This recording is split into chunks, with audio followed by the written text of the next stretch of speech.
आज हम बात करने वाले समतल वृत्ताकार कुंडली का स्वप्रेरकत्व। बेसिकली यदि आपके पास इस प्रकार से क्या दे दी जाए, एक कुंडली दे दी जाए, इस प्रकार से कुंडली दे दी जाए जो कि क्या हो, वृत्ताकार हो, तो इस वृत्ताकार कुंडली का हमें क्या ज्ञात करना है, स्वप्रेरकत्व ज्ञात करना है। बेसिकली स्वप्रेरकत्व क्या होता है, आपका एल होता है। स्वप्रेरकत्व क्या होता है, एल होता है। देखो जब हम स्वप्रेरण का अध्ययन कर रहे थे तब हमने वहां के सीखा था किस प्रकार से आपका क्या रहता है, आपका एक बैटरी लगी रहती है, यहाँ पर जो आपका स्विच लगा रहता है और यहाँ पर क्या लगा रहती है, आपकी इस प्रकार से कुंडली लगी रहती है। जब जैसे हम इसको क्या करते हैं, बंद करते, तो यहाँ किसका प्रभाव होता है, धारा का प्रभाव होता है, जिससे कुंडली से संबंधित चुंबकीय फ्लक्स के मान में परिवर्तन होता है। क्यों? क्योंकि धारा का मान धीरे धीरे बढ़ता है जिससे चुंबकीय क्षेत्र बढ़ता है, और यदि चुंबकीय क्षेत्र बढ़ता है तो बेसिकली इससे संबंधित चुंबकीय फ्लक्स के मान में परिवर्तन होता है, और यदि इससे संबंधित चुंबकीय फ्लक्स के मान में परिवर्तन होता है तो एक धारा प्रेरित होती है जिसकी दिशा जो रहती है इस मूल धारा के विपरीत दिशा में होती है। तो इस बार जो हमने कुंडली लिए है वो इस प्रकार से लेते हुए इस प्रकार से लिए है। तो ये आपकी वृत्ताकार कुंडली हो गई। इसके लिए हमें स्वप्रेरकत्व अर्थात एल की गणना करनी है। तो बताओ यहाँ से जब हम स्वप्रेरकत्व की बात कर रहे थे कि क्या होता है, तो उसमें हमने देखे थे आपका कि जो आपका फाई होता है वो किसके समानुपाती होता है, आई के। मतलब कि यहाँ पर जो चुंबकीय फ्लक्स में परिवर्तन होगा वो यहाँ से प्रवाहित होने वाली धारा के क्या होगा, समानुपाती होगा। तो ऐसे फाई समानुपातिकता का निशान जैसे मैंने हटाया तो क्या आ गया था, नियतांक एल आ गया था, और यहाँ पर आई जैसा का वैसा। तो ये जो कहलाता है एल, वह क्या कहलाता है, स्वप्रेरण गुणांक। क्या कहलाता है, स्वप्रेरण गुणांक। तो बेसिकली मुझे स्वप्रेरण गुणांक का ही मान ज्ञात करना है। जैसे आपको एग्जाम में पूछा कि समतल वृत्ताकार कुंडली का स्वप्रेरकत्व, तो वो बेसिकली किसका मान पूछा है, आपको एल का मान पूछ रहा है। किसका मान पूछा है, एल का मान पूछ रहा है। तो बताओ यहाँ से एल का मान क्या निकलेगा, phi upon I is equal to L. मतलब कि बेसिकली आपको यदि एल का मान ज्ञात करना हो तो फाई का मान ज्ञात होना चाहिए और आई का मान ज्ञात होना चाहिए। ओके, तो देखो इस प्रकार से किस फॉर्मूले को हम काम में लाएंगे, phi upon I is equal to L. इस फॉर्मूले को काम में लाके हम क्या करेंगे, ये वाला आपका डेरिवेशन करेंगे। तो देखो इसके लिए बेसिकली जैसे ही इस कुंडली में क्या प्रवाहित होगी, धारा प्रवाहित होगी। क्या प्रवाहित होगी, धारा प्रवाहित होगी। अब जैसे ही कुंडली में धारा प्रवाहित होगी तो बताओ, हम जानते हैं यदि इस प्रकार से आपका कोई तार हो, यदि इसमें से धारा क्या बह रही हो, आई धारा बह रही है, तो अपने चारों क्या उत्पन्न करती है, चुंबकीय क्षेत्र उत्पन्न करती है। तो बेसिकली इस वृत्ताकार कुंडली में से भी क्या प्रवाहित हो रही है, धारा प्रवाहित हो रही है। तो इसमें क्या उत्पन्न होगा, एक चुंबकीय क्षेत्र उत्पन्न होगा। तो बेसिकली हम सबसे पहले किसका मान निकालेंगे, चुंबकीय क्षेत्र का मान निकालेंगे कि जब इस कुंडली में धारा प्रवाहित होना स्टार्ट हुई तो कितना चुंबकीय क्षेत्र उत्पन्न हुआ। देखो यदि आपकी एक वृत्ताकार धारावाही कुंडली हो, एक वृत्ताकार कुंडली हो इस प्रकार से, और उसमें यदि धारा बह रही हो तो उसके कारण जो चुंबकीय क्षेत्र होगा उसका डेरिवेशन हमने किए हैं बेसिकली चैप्टर नंबर 4 में। और वहां जो हमारे सूत्र निकल के आया था वो कितना आया था, mu not an I upon 2r। कितना निकल के आया था, mu not an I upon 2r, जहां पर बेसिकली r क्या होती है, इस केंद्र से यहां तक की दूरी। बेसिकली I क्या होती है, इसमें से प्रवाहित धारा, N क्या होती है, इस कुंडली में फेरों की संख्या, और म्यू नॉट क्या होती है, निर्वात की चुंबकनशीलता। चैप्टर नंबर 4 में पढ़े थे। ओके, तो अब हम ये जो आपका फॉर्मूला है, ये फॉर्मूला किसका है, यदि आपकी इस प्रकार से वृत्ताकार कुंडली हो जिसमें धारा बह रही हो तो इसके कारण जो चुंबकीय क्षेत्र मिलता है वो कितना मिलता है, mu not an I upon 2r मिलता है बेसिकली। तो हम क्या करेंगे, यहां पर अब हम मान रखते हैं। देखो मैं इसकी बात कर रहा हूँ, B इज इक्वल टू, देखो जो चुंबकीय क्षेत्र इसमें उत्पन्न हुआ है माने तो कितना हुआ है, B हुआ है। चुंबकशीलता नियतांक म्यू नॉट ही रहने वाला है। इसके बाद N, इसमें जो कुंडली में जो फेरों की संख्या वो मान ले तो कितनी आपकी, कैपिटल N ही है। अब बताओ इसमें प्रवाहित होने वाली धारा कितनी है, I है, और बेसिकली इसकी जो त्रिज्या है वो मैं कितनी मान लेता हूँ, R1 मान लेता हूँ।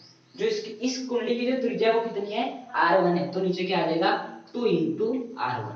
क्या आ जाएगा, 2 into R1। मतलब कि जैसे इस वृत्ताकार कुंडली में धारा प्रवाहित हुई तो बेसिकली चुंबकीय क्षेत्र उत्पन्न हुआ, ये तो बात मालूम है कि चुंबकीय क्षेत्र उत्पन्न होगा, उस चुंबकीय क्षेत्र का परिमाण कितना होगा, mu not an I upon 2r1। अब देखना, अब हमें बेसिकली जैसे देखो इस वृत्ताकार कुंडली में से क्या प्रवाहित हुई, धारा प्रवाहित हुई, तो क्या उत्पन्न होगा, चुंबकीय क्षेत्र उत्पन्न होगा। चुंबकीय क्षेत्र उत्पन्न होगा तो बेसिकली चुंबकीय क्षेत्र रेखा उत्पन्न होगी, और यदि चुंबकीय क्षेत्र रेखा उत्पन्न होगी तो चुंबकीय फ्लक्स उत्पन्न होगा। अब हम उसी चुंबकीय फ्लक्स का गणना करेंगे कि कितना होगा। समझ में आ रहा है कैसे कर रहे, धारा प्रवाहित हुई तो चुंबकीय क्षेत्र उत्पन्न करेगा, उस चुंबकीय क्षेत्र का मान निकालें, फिर चुंबकीय क्षेत्र उत्पन्न होगा तो चुंबकीय फ्लक्स होगा, अब चुंबकीय फ्लक्स का मान निकालेंगे। अब देखो चुंबकीय फ्लक्स का जो फॉर्मूला होता है वो कितना होता है आपका, चुंबकीय क्षेत्र इनटू क्षेत्रफल। क्या होता है, चुंबकीय क्षेत्र इनटू क्षेत्रफल। कैसे, मैंने बताया था फाई भी किसके बराबर होता है आपका, बी ए कॉस थीटा होता है। जो आपका फाई भी होता है बी ए कॉस थीटा होता है। कितना होता है, बी ए कॉस थीटा। अभी भी याद नहीं आ रहा है तो जब हमने फाई ई देखे थे विद्युत फ्लक्स, वो कितना आया था आपका बेसिकली ई डीएस कॉस थीटा आया था। अब बताओ यदि मैं चुंबकीय फ्लक्स की बात करूंगा तो ई के स्थान पे क्या आ जाएगा, बी, डीएस के स्थान पे ए कॉस थीटा, जैसे का वैसा। ये वाला फॉर्मूला शायद मैंने पहले लेक्चर में सबसे पहले बताया था। तो फाई की बराबर बी ए कॉस थीटा, इसे हम ऐसे लिख सकते हैं phi B is equal to B dot A, लिख सकते हैं।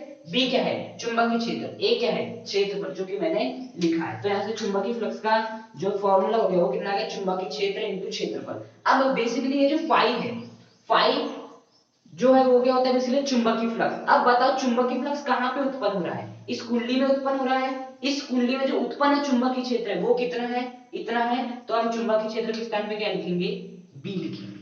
क्या लिखेंगे, बी। चुंबकीय फ्लक्स जिस कुंडली में उत्पन्न हो रहा है, मतलब चुंबकीय फ्लक्स जिस चुंबकीय क्षेत्र के कारण उत्पन्न हो रहा है, उस चुंबकीय क्षेत्र को हमें लेना रहता है बेसिकली, इनटू क्या है, क्षेत्रफल। अब बताओ जो आपका चुंबकीय फ्लक्स उत्पन्न हो रहा है वो कहां पर उत्पन्न हो रहा है, बेसिकली इसी कुंडली में उत्पन्न हो रहा है। और इस कुंडली का जो क्षेत्रफल है वो मान लेता हूं कितना है आपका, ए है। इस कुंडली का क्षेत्रफल कितना मान लेता हूं, ए मान लेता हूं। तो यहाँ पर क्या आ जाएगा, ए आ जाएगा। बेसिकली क्या आ जाएगा आपका, ए आ जाएगा।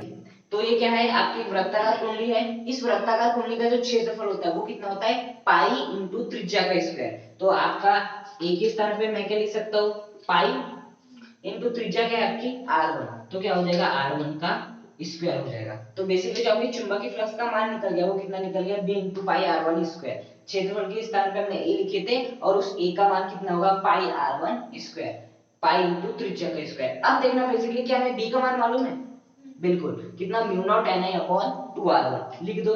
b के स्थान पे यहाँ पर क्या हो जाएगा, mu naught ni upon 2r1 into क्या आ जाएगा, पाई r1 का स्क्वायर आ जाएगा। कुछ कैंसिल हो रहा है, बिल्कुल एक r1 से एक r1 क्या हो जाएगा, कैंसिल। तो फाइनली कितना आ जाएगा, म्यू नॉट ni पाई r1 upon 2, mu naught ni पाई, एक r1 बचेगा डिवाइड बाय 2। तो देखो यहाँ से हमें फाई का मान मिल गया। हाँ, और मुझे फाई का ही तो मान ज्ञात करना था, फाई का मुझे मान ज्ञात करना था, इसलिए मैंने फाई बराबर क्या लिखा, चुंबकीय क्षेत्र इनटू क्षेत्रफल। अब क्षेत्रफल तो मुझे मालूम था पाई r1 स्क्वायर होता है, लेकिन b का मान मालूम था ना, तो b के मान को निकालने के लिए मैंने पहले ये किया। तो बेसिकली l बराबर क्या होता है, phi into phi upon I. I का तो मान हमें मालूम है, आई है, लेकिन इस फाई का मान ज्ञात करना था। फाई क्या होता है, चुंबकीय क्षेत्र इनटू क्षेत्रफल। क्षेत्रफल भी मालूम था, चुंबकीय क्षेत्र b भी मालूम था, लेकिन इसका मान नहीं मालूम था, इसलिए मैंने सबसे पहले ये निकाला। तो समझो मैंने किस प्रकार से जोड़ा हूं डेरिवेशन को। हाँ, तो देखो बेसिकली मुझे l का मान ज्ञात करना है, तो l क्या होता है, l होता है आपका फाई अपॉन आई। फाई का मान कितना है, म्यू नॉट ni पाई r1 है इतना, डिवाइड बाय नीचे क्या आ जाएगा, सॉरी इनके डिवाइड में क्या है 2 है और सबके डिवाइड में क्या है i है। इस प्रकार से देखो l बराबर क्या था, फाई अपॉन आई। तो फाई का मान कितना है, म्यू नॉट ni पाई r1 अपॉन 2 आ गया, डिवाइड बाय i। अब देखो ये i से ये i क्या हो जाएगा, कैंसिल। तो फाइनली जो आपका l का मान आएगा वो कितना आ जाएगा, म्यू नॉट n पाई r1 अपॉन 2। तो ये होता है एक धारावाही वृत्ताकार कुंडली का स्वप्रेरण गुणांक, जो कि कितना होता है, म्यू नॉट n पाई r1 अपॉन 2 बेसिकली होता है।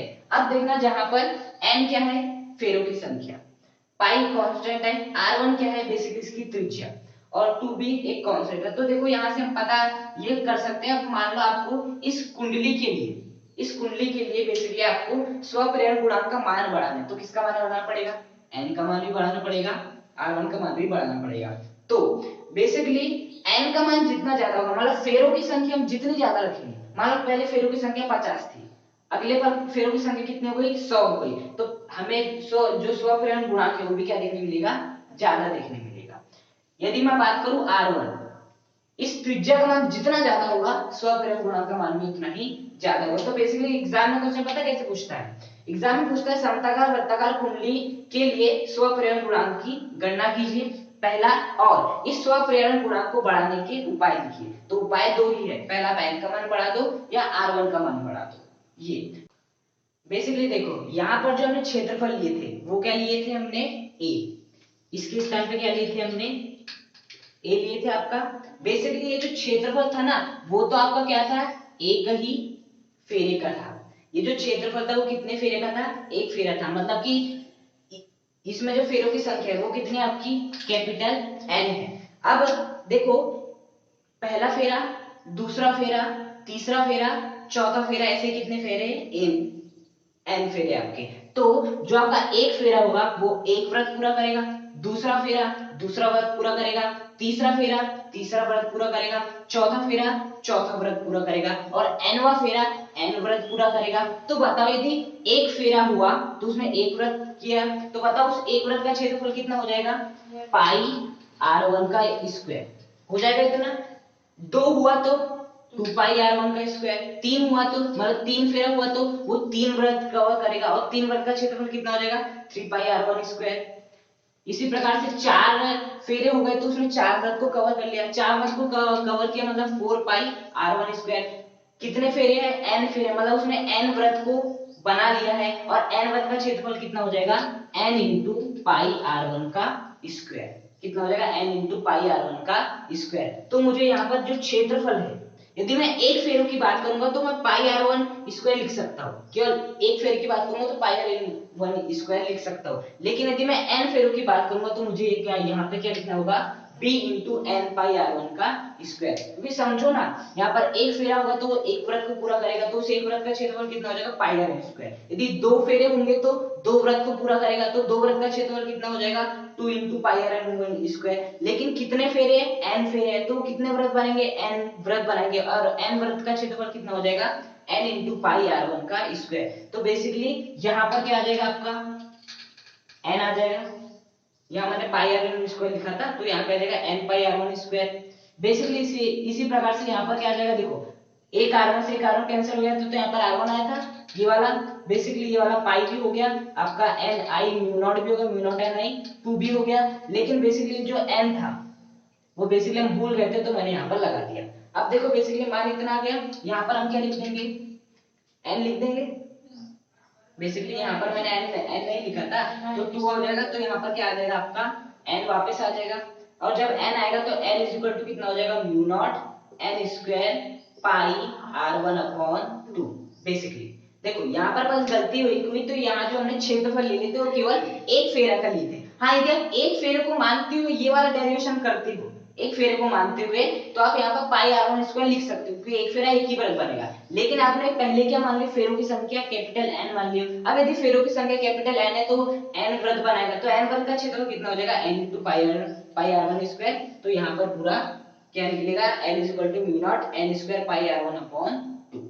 बेसिकली यदि आप सीधे सीधे लिख के आते कि l बराबर mu naught n square pi r1 upon 2 इतना होता है स्वप्रेरकत्व, तो आपका आंसर गलत माना जाएगा। इसका सही आंसर क्या माना जाएगा कि आपको इसका मात्रक भी लिखना पड़ेगा, जो कि क्या होता है, हेनरी। स्वप्रेरकत्व की बात करें या अन्योन्य प्रेरकत्व की, मात्रक कितना होता है, हेनरी होता है। तो हेनरी लिखना जरूरी है, कोई भी डेरिवेशन हो, चाहे चुंबकीय क्षेत्र का मान लिख रहे हो, किसी का भी मान लिख रहे हो, तो यदि आप उसका डेरिवेशन कर रहे हो, चुंबकीय क्षेत्र का मान निकाल रहे हो, तो आपको उसका मात्रक लिखना पड़ेगा। और यदि मात्रक नहीं लिख के आते तो आपके एक नंबर कट जाते हैं या आधे नंबर।